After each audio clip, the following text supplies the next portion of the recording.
काय झालं? काय झालं? काय झालं? सर काय झालं? सर तुम्ही ठीक आहात ना? दुखतंय माझ्या छातीत. सर काय होतंय सर तुम्हाला? सर तुम्ही ठीक आहात ना? मी लगेच डॉक्टरांना बोलवते. 1 मिनिट.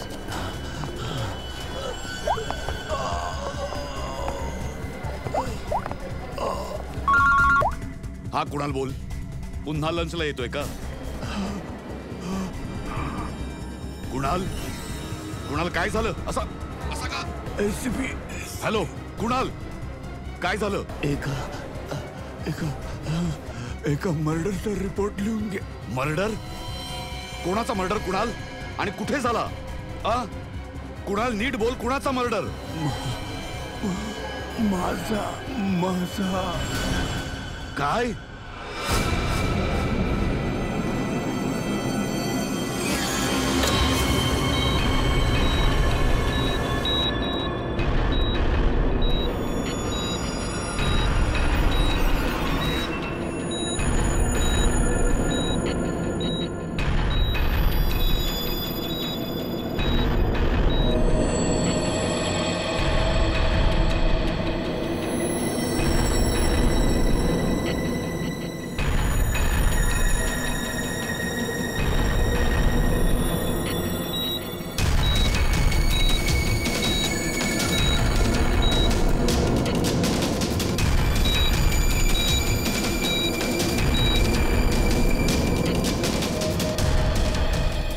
डॉक्टर साहेब ते बरे तर होतील ना?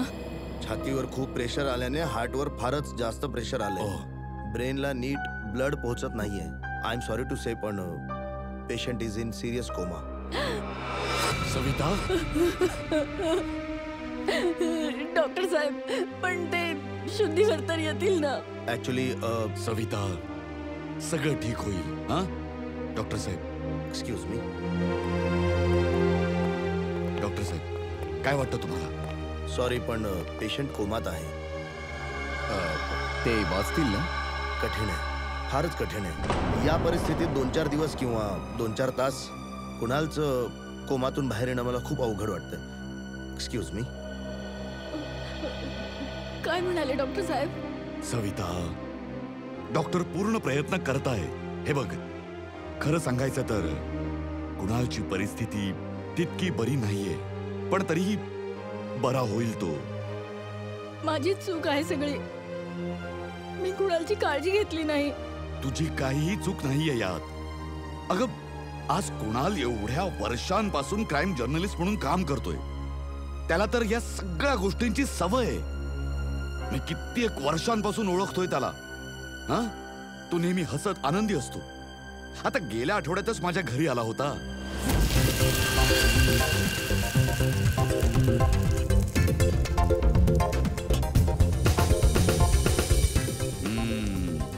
चव पाहिली रे नीट झालंय की नाही ते? अरे चल यार खूप भूक लागली. तू प्रत्येक गोष्टीत इन्व्हेस्टिगेशन करू नकोस रे. चल. अरे तुला जेवायला बोलवलं तर तू. चल चल चल चल. हा बस बस तूही बस यार. कमाल आहे बुवा. सीआयडी मध्ये असूनही काय मस्त जेवण बनवतोस यार. अच्छा चल सांग कोणत्या खळबळजनक स्टोरीवर सध्या काम करतोयस तू? अरे ती नाही का केस ती जी मुलगी होती ना जिला धक्का दिला होता बिल्डिंग वरून.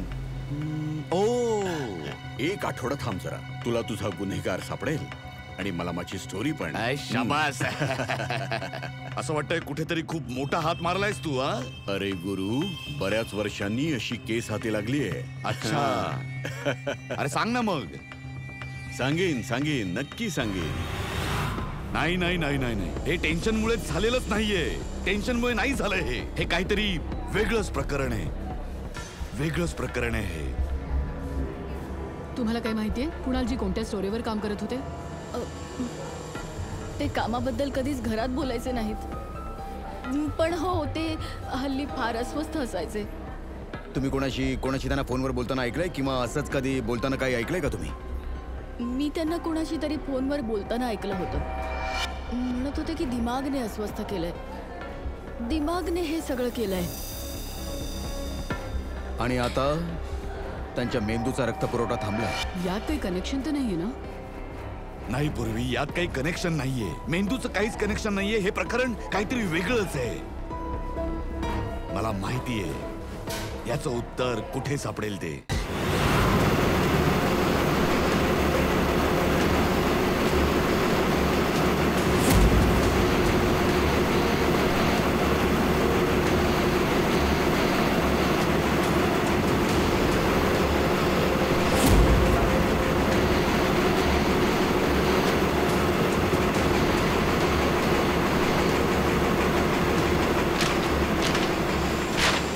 तुम्ही कधी विचारलं नाही कुणालजींना की ते कोणत्या स्टोरीवर काम करत होते? सर एवढे सिनियर जर्नलिस्ट आहेत, एकाच वेळी अनेक स्टोरीवर काम करायचे.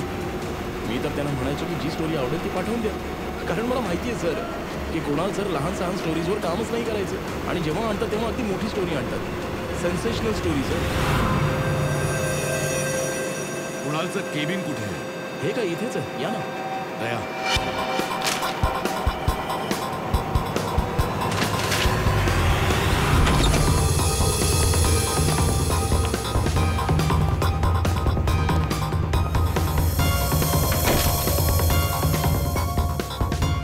एवढे सगळे पेपर्स.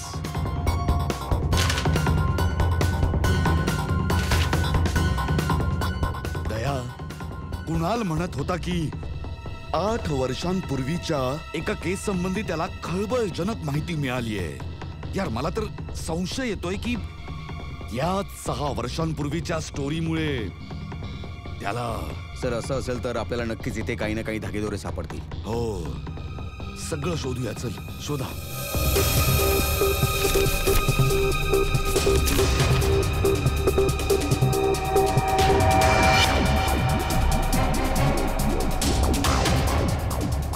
सर हा, हे बघा सर, इथे या पानावर काहीतरी विचित्र खुणा केल्याच. यार कुणाल असंच तर लिहायचा. आपली सगळी सिक्रेट इन्फॉर्मेशन अशीच कोड लँग्वेज मध्ये लिहायचा तो, कोणाला समजू नये म्हणून. काय करत काय होता हा, कोणा मागे लागला होता.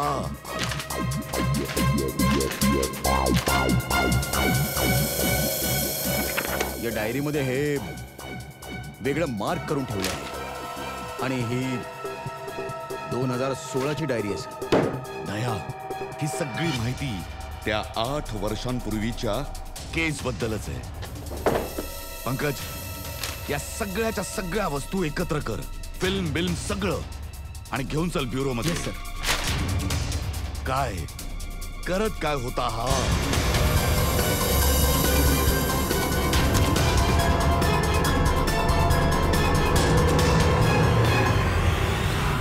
Acupuncture clinic. हे बघ Daya, doctor Dhirendra, acupuncture clinic. Savita वहिनी बरोबर बोलत होत्या. कुणाल कुठल्या तरी टेन्शन मध्ये होता, म्हणूनच तरी ही ॲक्युपंक्चर ट्रीटमेंट घेत होता. कसलं टेन्शन असू शकतं त्यांना? ते तर दया डॉक्टर धीरेंद्रच सांगू शकतात. ते आले होते खरं, पण ट्रीटमेंटसाठी नाही. पण त्यांना ची बद्दल माहिती हवी होती. कोणची? कोण नाही, काय. खरं तर चायनीज मध्ये एनर्जीला ची म्हणतात. पण कुणालजी ही माहिती मिळवायला का आले होते? खरं तर कुणालजी ॲक्युपंक्चर बद्दल नाही, दिमाग बद्दल माहिती घ्यायला आले होते. दिमाग बद्दल? दिमाग नाही, दिमाग. ते मार्क. ते हल्ली एक शब्द खूप जास्त बोलायचे, दिमाग. सविताताई म्हणत होत्या की कुणालजीही असंच दिमाग दिमाग बोलायचे. म्हणजे हे दिमाग तर नव्हतं ना? हे दिमाग असतं तरी काय? प्राचीन मार्शल आर्ट्स मध्ये शिकवलं जायचं की आपल्या शरीरात हार्ट, ब्रेन, लिव्हर सर्वांचे विशिष्ट पॉइंट्स असतात. ॲक्युपंक्चरचे वेगळे, दिमागचे वेगळे. ॲक्युपंक्चर्स मध्ये पॉइंट्सवर प्रेशर टाकून आजार बरा केला जातो. उलट दिमाग मध्ये पॉइंट्सवर प्रेशर टाकून आजारी पाडण्यात येतं किंवा जीव घेतला जातो. दिमागला टच ऑफ डेथही म्हटलं जातं. असंही म्हटलं जातं की ब्रुसलीचा मृत्यूही यामुळेच झाला होता. ब्रूसली? हो. तुम्हाला येतं का हे दिमाग? नाही, पण मी एका दिमाग एक्सपर्टला ओळखतो. शाओलिन कुंफू मास्टर उत्कर्ष. हुश हुश हुश हुश हुश हुई हा हा हुई हा हुई हा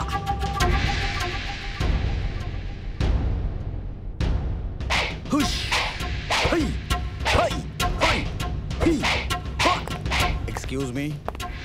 तुम्ही उत्कर्ष आहात ना? हां बोला. आम्ही CID मधून आलोय. थोडं बोलायचं होतं तुमच्याशी. तुम्ही कुणालजींना ओळखता का? कुणाल? Crime journalist. आता ते कोमामध्ये. कोमात? कधी? कसे? Heart stoppage. मेंदूला ब्लड फ्लो होत नाहीये नीट. अरे बाप रे. याचा अर्थ मिस्टर कुणाल बरोबर बोलत होते. ते म्हणत होते की एक माणूस दिमागने लोकांना मारत आहे. तेव्हा त्यांच्या बोलण्यावर मी विश्वास नाही ठेवला. पण का? दिमाग एक हजारो वर्षांपूर्वीचं मार्शल आर्ट आहे. ही कला एका पिढीतील फक्त एकालाच शिकवली जाते. मोठ्यातले मोठे एक्सपर्ट्स ही या कलेला शिकू शकत नाहीत. तुम्हाला येतं? नाही. आणि भारतात नाही कोणालाही येते. हे एवढं सोपं नाहीये. नक्कीच कोणीतरी दिमागच्या ट्रिकने कुणालच्या शरीरात एक्स्ट्रा एनर्जी टाकली असणार. ते चायनीज मार्शल आर्ट्स ते सर ते काय असतं ते? ची. जी. एक कुंगफू एक्सपर्ट. हवेतून यान एनर्जी आणि जमिनीतील येन एनर्जीला दोघांना एकत्र करून आणि पूर्ण शक्तीने समोरच्याच्या शरीरावर वार करतो. सरळ डेथ पॉइंटवर. सॉरी म्हणजे हे सगळं एका चायनीज फिल्म मधलं वाटतंय.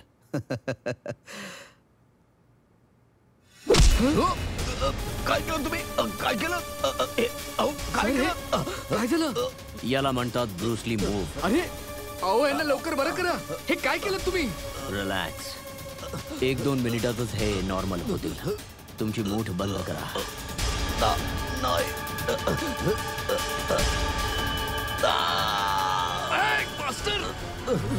मास्टरजी प्लीज याला ठीक करा. खूप त्रास होतोय त्यांना. प्लीज प्लीज लवकर करा.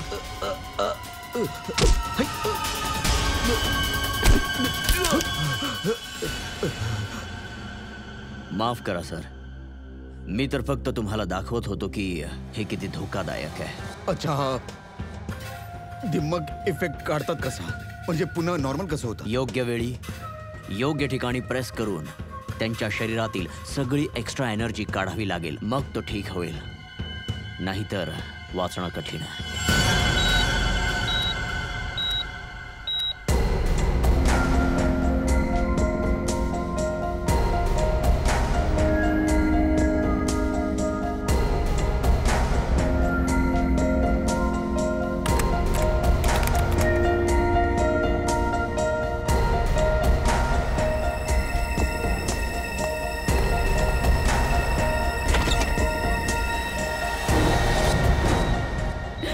प्रद्युम्न दादा बघा ना, तो डॉक्टर काय म्हणतोय.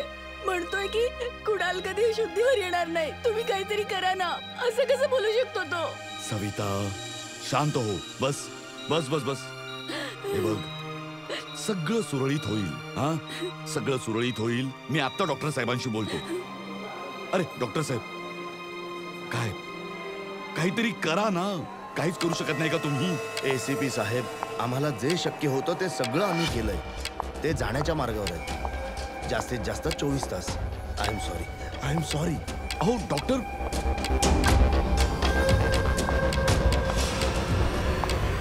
Excuse me. Room number 6 please. Mister Kunal, मला त्यांना भेटायचं आहे. कुणाल तू अमिशा. तू कुणाला ओळखतेस? ऑफकोर्स. ते माझे मेंटर आहेत. माझे गुरु. कुणाल सरांनी मला स्वतंत्रपणे जगायला शिकवलंय. अगदी स्वावलंबी बनवलं. कुणाल सरांनी मला जर ब्रेल शिकवलं नसतं तर आज मी लिटरेचरमध्ये MA केलंच नसतं. अमिशा अगं तू MA विथ लिटरेचर केलंस, तेही ब्रेल मध्ये शिकून? ब्रेल? हो अभिजित, ब्रेल. सगळे कोड्स कुणालने ब्रेल भाषेत लिहिलेत. पण सर ब्रेल तर टॉर्चवर लिहिली जाते ना, तीही स्पेशल पेपरवर. पण कुणालजींची डायरी तर प्लेन आहे. अगदी सामान्य पेपर आहे. त्यात त्यांनी काही ठिपके आणि काही खुणा बनवल्या होत्या. ही कोणती ब्रेल आहे? आता दाखवतो. पंकज एक चार्ट पेपर घेऊन ये. अमिशा पूर्वी sir.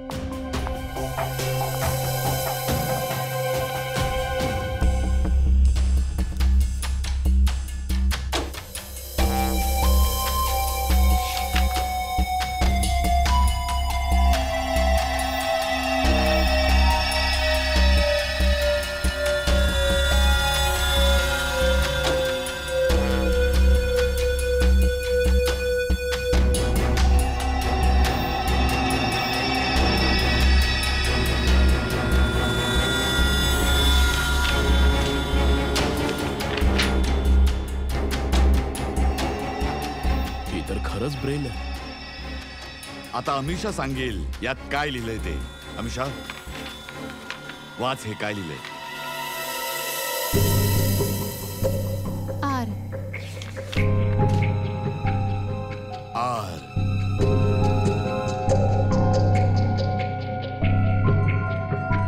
A. A. J. D. E. E. P. N. I. M.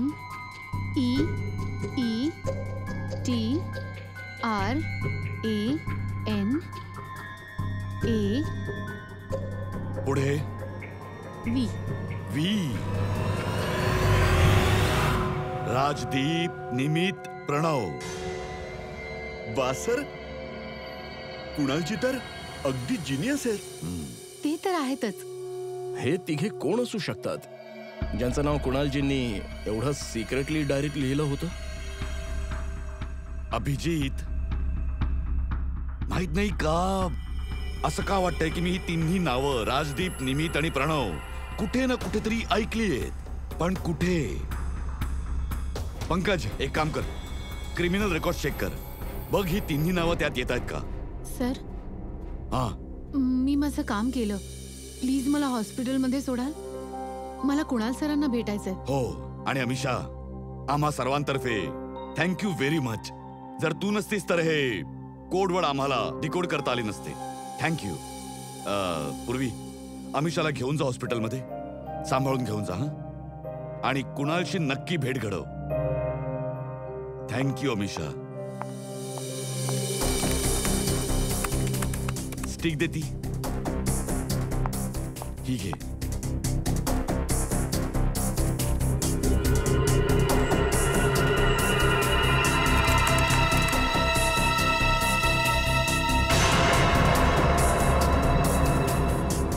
Sir, हा, आपल्या रेकॉर्ड्स मध्ये हे एकही नाव नाहीये सर. रेकॉर्ड्स मध्ये नावं नाहीयेत? असं कसं होऊ शकतं? ही नावं मी ऐकली आहेत. क्रिमिनल रेकॉर्ड्स आहेत या तिघांचे. 100% यांचे क्रिमिनल रेकॉर्ड्स आहेत. येस, जुव्हिनाईल क्राइम्स, बाल गुन्हेगार. बाल गुन्हेगारांची लिस्ट चेक कर. सर, या केसेसमध्ये क्रिमिनल्सची नावं रेकॉर्ड्समध्ये लिहिली जात नाहीत.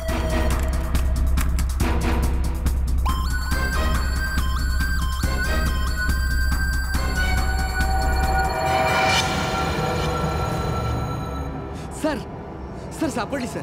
सर, ज्युव्हिनल केसेस मध्ये तिघांची नावं रजिस्टर आहेत. राजदीप, प्रणव आणि निमित. जुव्हिनाईल होम.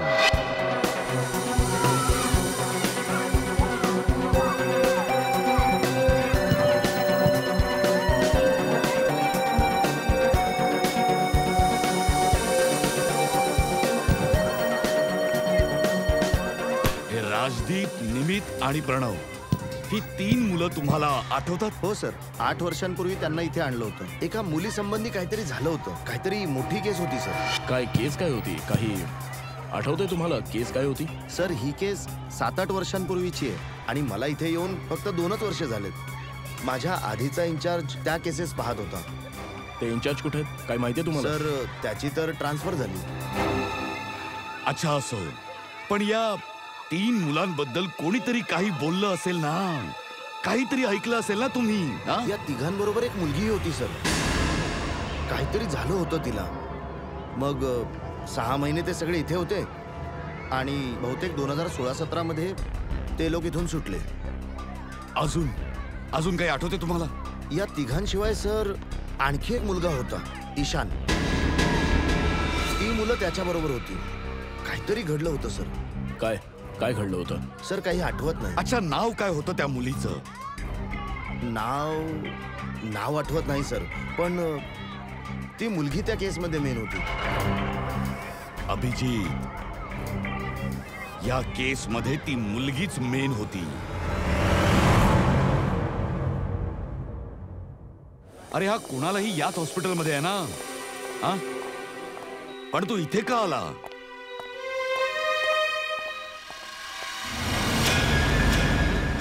निधी, तुम्ही कोण? निधी, आम्ही CID मधून आलोय. आम्हाला माहित होतं तू आम्हाला इथेच भेटशील.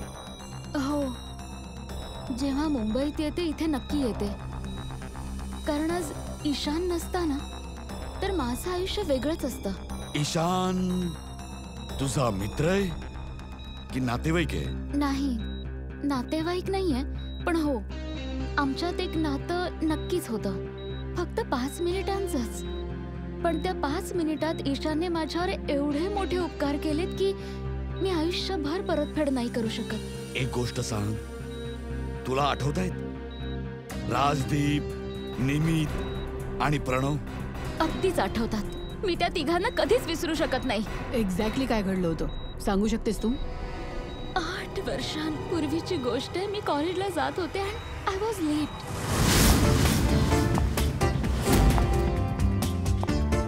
रिक्षा,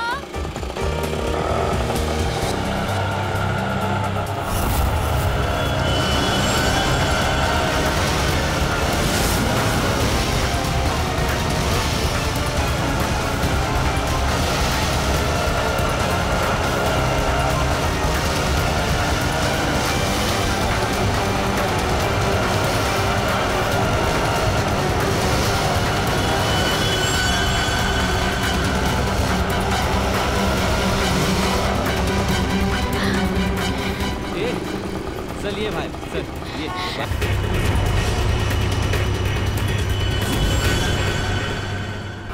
ईशान मग एकटाच त्या तिघांना भिडला, फक्त माझ्यासाठी. काय प्रॉब्लेम आहे? ए, ए हिरो, ए चल निघ इथून. आणि ऐक, हा जो शहाणपणा आहे तो घेऊन जायचा. एकदाच सांगतोय, निघ इथून, नाहीतर पोलिसांना बोलवेन. मी बघून घेईन तुला. चल. लक्षात ठेव. चल नंतर बघू याला.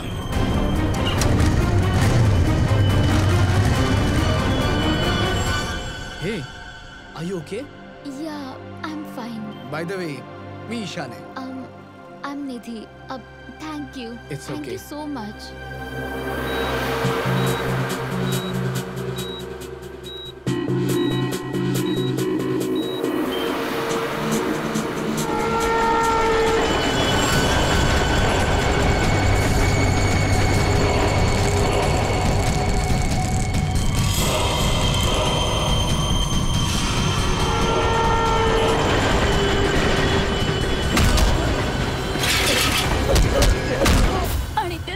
ईशानला खूप मारलं आणि आज माझ्यामुळे ईशान कोमात गेलाय.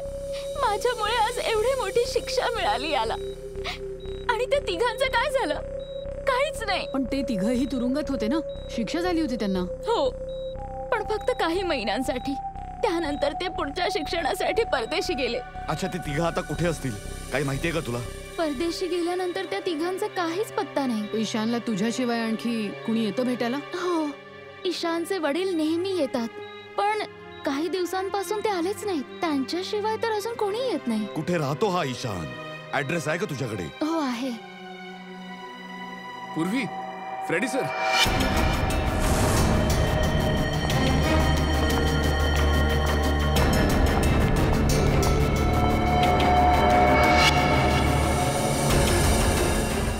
सर, सर तिघांचा सोशल मीडिया प्रोफाईल पाहिलाय मी. सर हे बघा, हा राजदीप आणि हा निमित. सर या दोघांचा मृत्यू झाला. काय? हो सर, हे बघा, या प्रोफाईलवर कंडोलन्स आहे. हा राजदीप सर, हा 20 दिवसांपूर्वी मुंबईला आला होता आणि अचानक हृदय थांबल्यामुळे याचा मृत्यू झाला. आणि हा दुसरा निमित्त सर हा 10 दिवसांपूर्वी मुंबईला आला होता आणि याचा मृत्यू झाला ब्रेन हॅमरेजमुळे.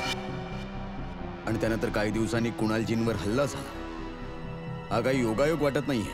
सर बहुतेक कुणाल यांना कळलं असावं की या दोघांचा मृत्यू नैसर्गिक नाही, दिम्मकने झालाय. हो सर, बहुतेक कुणालजींना समजलं असावं की राजदीप आणि निमितला कोणी मारलंय आणि त्यांनी कोणाला सांगायच्या आधीच कोणीतरी त्यांच्यावरच हल्ला केला असावा. आणि तो मुलगा प्रणव, त्याचं काय झालं? सर तो आज संध्याकाळी परदेशातून मुंबईला येतो. सर म्हणजे त्याच्याही जीवाला धोका आहे. पण सर यांना मारतोय तरी कोण? बरं, हा ईशान आणि त्याचे वडील गौतम इथेच राहायचे ना? हो सर. कशी माणसं होती ती, काही सांगू शकता का? दोघेही मनाने फार चांगले होते सर. खास करून गौतमची. मी त्यांची शेजारी आहे, मी त्यांना चांगलंच ओळखते सर. हे गौतमजी आर्मी ऑफिसर होते का? हो सर, म्हणूनच तर एवढे शिस्तप्रिय होते आणि नेहमी म्हणायचे कुणाचं वाईट करू नका आणि कुणाचं वाईट होऊ देऊ नका. इनफॅक्ट त्यांचा मुलगा ईशान तोही अगदी त्यांच्यासारखाच आहे सर. हो, आता गौतम तर इथे राहत नाही ना, हो ना? कुठे राहतात ते, काही कल्पना आहे का तुम्हाला? नाही सर, खरे तर ते त्यांच्या मुलाबद्दल फार दुःखी होते. ते स्वतःला सांभाळूच शकत नव्हते. रात्र रात्र जागायचे, झोपायचेच नाही. आणि अचानक एक दिवस ते गेली आणि परत आलेच नाही.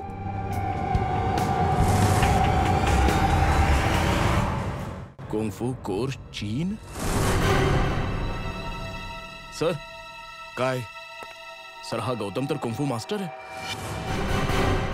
शाओ टेम्पल चायनाहून तिथून ऍडव्हान्स कोर्स केला याने. सर हा, ते तर बऱ्याच वर्षांपासून मार्शल आर्ट्सची प्रॅक्टिस करतात. इनफॅक्ट सोसायटीतल्या मुलांना ते ट्रेनिंगही द्यायचे सर. कमाल आहे सर. पूर्ण घरात गौतमजींचा एकही फोटो नाही. तेच तर. अभिजित, नक्कीच नक्कीच हा मार्शल आर्ट्स एक्सपर्ट दुसरा कोणी नाही, गौतमच आहे. गौतम. आता लक्षात आलं याने राजदीप आणि निमितला का मारलं. या सर्वांना तो सोशल प्रोफाईलवर फॉलो करत होता. हो. त्याला माहित होतं की कधी कोण कुठे आहे. आणि जेव्हा त्यांच्या लक्षात आलं की कुणालजी या केसची चौकशी करत आहेत आणि निधीला भेटायला ते हॉस्पिटलमध्ये पोहोचले, तेव्हा त्यांच्यावरही हल्ला केला. आता सगळं प्रकरण नीट उलगडलं. आपला खुनी दुसरा कोणी नाही, गौतमच आहे. गौतम. सर, प्रणवच्या जीवाला धोका आहे. या गौतमला थांबवायला हवं.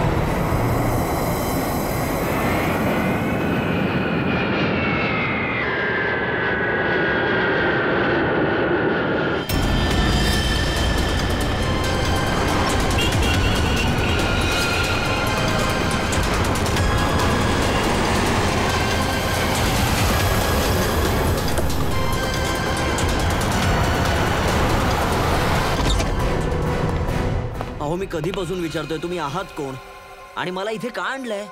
CID. आता सगळं लक्षात येईल तुझ्या.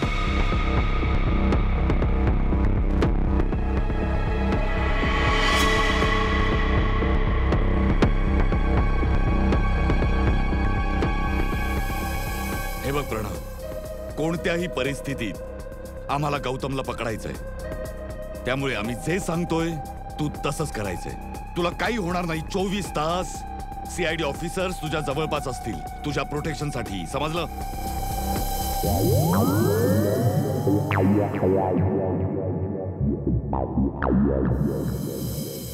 प्रणव, ही नजर जरा इकडे तिकडे फिरवणं बंद कर आणि जरा आता व्यवस्थित उभा राहा. खिशातून हात काढ. समजलं का? तुला एवढंच करायचंय की तुझ्या सोशल प्रोफाईलला अपडेट करत राहायचंय की तू सकाळी जॉगिंग किती वाजता केलीस आणि तू ब्रेकफास्ट किती वाजता केलास, सगळ्या डिटेल्स. ओके? पण मी असं का करू? कारण गौतमला तुला मारायचं. जेव्हा त्याला समजेल की तू कुठे आहेस, तो तुझ्यावर हल्ला करेल आणि आम्ही त्याला ताब्यात घेऊ. अरे पण हा गौतम आहे तरी कोण आणि त्याला मला का मारायचं? सगळं माहितीये तुला. साळसूद बनायचा प्रयत्न करू नकोस. समजलं? आणि हो, प्रत्येक तासाला तुझं प्रोफाईल अपडेट करत राहा, म्हणजे गौतमला समजेल तुझ्या प्रत्येक हालचालीबद्दल. आम्हाला गौतम हवाय, कोणत्याही परिस्थितीत.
करून दमलो मी. अजूनही कोणी दिसलं नाही मला. डोळे उघडे ठेवून व्यायाम करत होतास ना? हो हो सर. झोपला तर नव्हतास? हो नाही. जा, लक्ष ठेव, डोळे उघडे ठेव. हो हो. हा द्या. नाही सर, अजून तर काही हालचाल नाही, सगळं क्लिअर आहे. अभिजित, अजून तरी कोणी दिसलं नाही.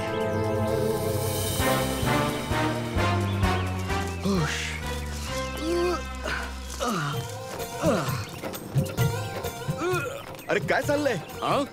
व्यायाम कर. मी बघ किती फिट आहे. हे बघ. व्यायाम नाही करतोय मी, व्यायामाची ऍक्टिंग करतोय.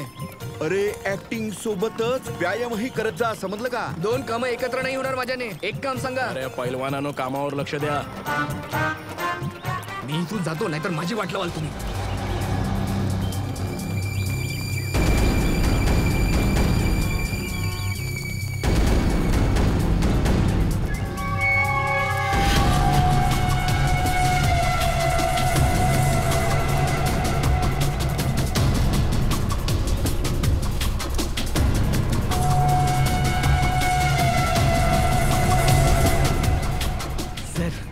सर 15 राऊंड मारलेत सर. खूप तहान लागली आहे सर. सर तिकडे सावलीत बसू का? जा 5 जा, मिनिट? झोप जा, जा झोप जा, जा. झोपायचं नाही सर, थोडा वेळ रेस्ट.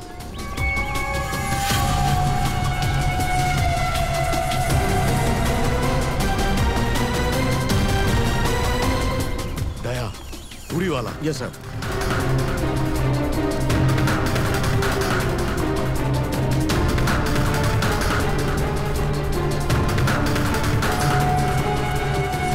हा नाही येतो. नाही सर, हा तो नाहीये.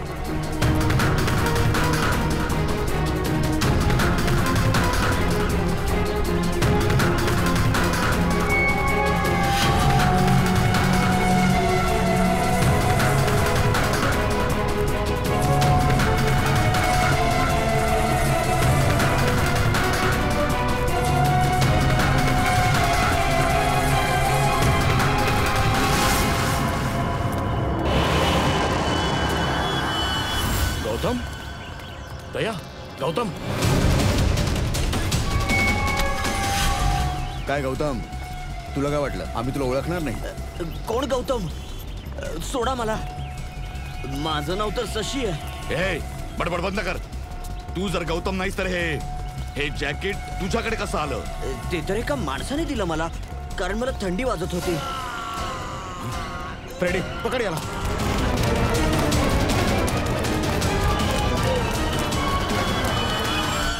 प्रणव, प्रणव. ओय! पंकज,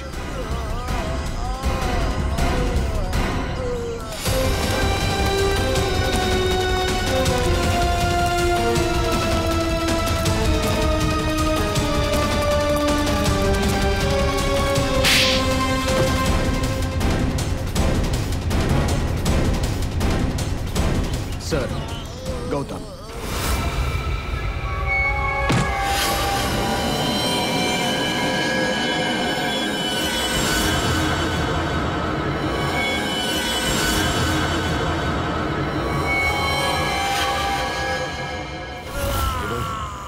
मरेल हा आता. याला बरा कर, बरा कर याला. नाही, काय केलंस तू याच्यासोबत? मरेल हा असा. बरा कर याला. तुम्ही माझ्या मुलाला बरा करा, मी याला बरा करेन. बोला, करू शकता तुम्ही ईशानला बरा? देऊ शकता माझ्या ईशानचं आयुष्य त्याला परत देऊ शकता? हे बघ, मी तुझं दुःख समजू शकतो. याला याच्या करणीची शिक्षा मिळेल. ईशानला न्याय नक्कीच मिळेल. पण याला वाचव तू. आता याच्याकडे जास्त वेळ नाहीये. एका चांगल्या माणसासारखा विचार कर. वाचव याला. Sorry ACP. एक बाप म्हणून मी माझ्या मुलाला न्याय मिळवून दिलाय. आता एक आर्मी ऑफिसर म्हणून मी सत्याची साथ सुद्धा देईन. राजदीप, निमित आणि प्रणव या तिघांच्या मृत्यूसाठी मी स्वतःला सरेंडर करतोय. गौतम, वाचव याला. हा वेडेपणा सोड. हे बघ गौतम, आयुष्यभर तुरुंगात सडत राहशील तू. ईशान शिवाय आयुष्य उरलंय कुठे?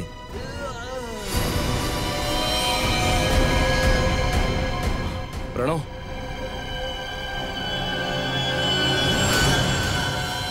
नाही सर, ही इज नो मोर. हे काय केलंस तू? बस, तुरुंगात जाण्याआधी एक शेवटचं काम करायचंय.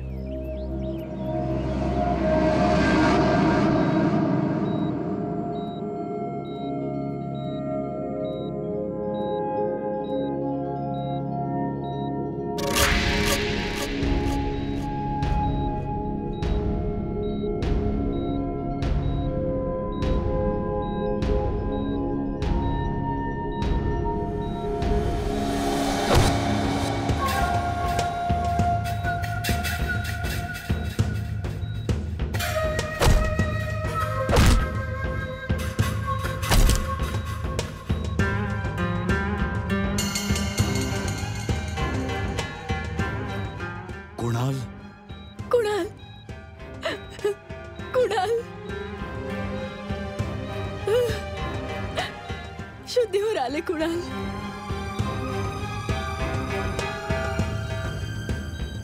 एसीपी कुणाल, अरे सविता वहिनी आहेत यार, जरा हस तरी. प्रद्युम्न दादा, आज माझे कुणाल तुमच्याचमुळे सुखरूप आहेत. खूप खूप धन्यवाद तुम्हा सगळ्यांचे. अहो नाही नाही वहिनी, काय बोलताय हे तुम्ही? हे तर आमचं कर्तव्य आहे. आणि त्यात हा तर माझा मित्र आहे, याला असाच कसा जाऊ देईन मी? कुणाल, तुझ्याबरोबर मी जे काही केलं त्याच्यासाठी I am really very sorry. माझं शत्रुत्व तुझ्याशी नव्हतं, तर त्या 3 मुलांशी होतं.